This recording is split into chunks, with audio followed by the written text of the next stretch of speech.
The people of this city call themselves potpissers. In fact, they're so proud of it, there's a symbol of a man pissing into a pot everywhere. Take a look at this traffic light. When it's green, instead of a normal icon you've seen everywhere, there's a little guy carrying a pot. But when the light goes red, that little guy stops walking and starts pissing. Here's why Tilburg made urine a core part of their identity. And even if you've heard the story before, there might be more to it than you think. In the 1600s, Leiden was the textile capital of the Netherlands, the biggest producer in the country, and even one of the biggest in Europe. By 1650, over 2,500 weavers worked there. But Leiden was a real city, with proper wages and strict labor regulation. Tilburg was not a city. It was a scattering of hamlets surrounded by sheep. Merchants worked out that they could route around Leiden's expensive labor by sending the wool out into the countryside, where farmers' wives and children would spin and weave at home for a fraction of the price. Leiden peaked around 1664. Tilburg started growing, and when the Industrial Revolution arrived, that growth went exponential. Tilburg only became an official city in 1809. By the end of that century, there were well over 100 textile factories here. In 1858, the last owners of the 15th century castle of Tilburg sold it to a wine merchant, who pulled it down the following year. What eventually got built on the castle grounds was a wool laundry.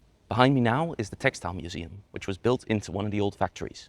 There's also the shopping centre, which was built into an old factory. So what did all these factories do? Raw wool comes off sheep coated in lanolin, a natural grease, which makes it very difficult to dye, because the dye won't take evenly. So before anything else, you wash the wool, and for centuries, the best thing available to wash it with was still urine. Urine is mostly water, but a good chunk of what's left is urea, and if you leave it to sit, bacteria break that urea down into ammonia, and ammonia is excellent at dissolving grease. So you dilute it, leave the wool in overnight, and in the morning, it comes out clean. Though, clean might be the wrong word. Let's say less greasy. Washing wasn't the only use case either. In fulling, where cloth gets pounded to thicken it, the tub was filled with warm water, full as earth, and urine. In dyeing, it was essential, especially for blue. Blue came from woad. To get the color out, you crush the leaves, dry them, and leave them fermenting in a tub of urine. That fermentation is what frees the dye. This is all very well documented. A notarial deed from 1689 describes washing wool, and I'm quoting here, with warm, stinking piss. A dye recipe from 1822 calls for 15 buckets of piss, and a bucket of piss had a price, though the sources argue about what it was. So these factories needed urine, constantly and in enormous quantities. Where did it come from? Some of it came from the workers on site. They were there 6 days a week, and they, well, contributed. Some was bought at market prices, and the rest, so the story goes, came from home. Tilburg families collected their urine in big stoneware jugs, or pots, and every morning the men walked to the factory with the jugs, handed them in at the gate, and got a few cents for it. The surrounding towns saw this, and mockingly started calling Tilburgers potpissers. In 2004, 2 local historians checked if all this was true. Urine was absolutely used in the Tilburg textile industry. That's documented beyond any reasonable doubt, and it was used the same way everywhere in Europe that anyone made woolen cloth. Pots were absolutely used to store it, sealed with a stopper or a cloth so it wouldn't evaporate before it went into the vat. What they could not find was a single source anywhere describing a person actually pissing into one of those pots, and they could not find any historical evidence of a trade in urine by the residents of Tilburg. There is exactly one written source suggesting anyone was ever paid. Around 1800, a traveling minister called Stephanus Hanewinkel passed through and wrote that Tilburg had a branch of trade you'd search for in vain anywhere else, namely human water, and that some poor households sold 30 or 40 guilders worth of it a year. That's it. Everything else is people telling each other the story. The men really did walk to the factory every morning carrying a stoneware pot, but a lot of those pots held cold coffee or water. The pots probably just held their drink for the day. Now, Tilburg is in North Brabant, which means carnival, and carnival means that if you can't beat a nickname, you make it the centerpiece of the biggest party of the year. The name was never Tilburg's idea in the first place. It was an insult, invented by the surrounding towns to mock the place. So, during carnival, Tilburg calls itself Pot Town. There's pot beer, a pot mass, a pot wedding, a pot concert. When a new mayor suggested shortly after arriving that a man pissing into a pot might not be the most fitting symbol for the 6th largest city in the Netherlands, it went down about as well as you'd expect. The mood was broadly, get lost. You do not tell this city to stop calling itself the potpissers. Which brings me back to these. The traffic lights were the idea of a Tilburg student who'd studied in Utrecht, where the pedestrian lights have Mythe on them. She got the idea because she saw a traffic light with a piece broken off, which made the little man look like he was holding a pot. 11 of them were funded, because 11 is the carnival number, and the first was switched on the 11th of November 2018, which is when carnival season opens. A 12th came later. The project is called Niet zeiken maar kijken, which the artist translates as don't complain, just look, although zeiken also means to piss. That's rather the point. The last wool laundry in Tilburg closed in 1983. There's nothing left of the industry that made this city. What's left is the carnival, those traffic lights, and him. This statue was given to the city in 1986 by the Carnaval Foundation to mark the 22nd anniversary of public carnival here. 22 because that's 2 11s. He was sculpted in 19 1965, modeled on a man in a group photograph taken around 1905. Nobody wrote down his name, and we know almost nothing about him, except for one thing. He worked at a shoe factory, not a wool mill. Not De Beers shoe factory. The man who became a symbol for potpissers, standing in for an entire city's identity, was a shoemaker who probably never pissed in a pot, and didn't even work in the textile industry.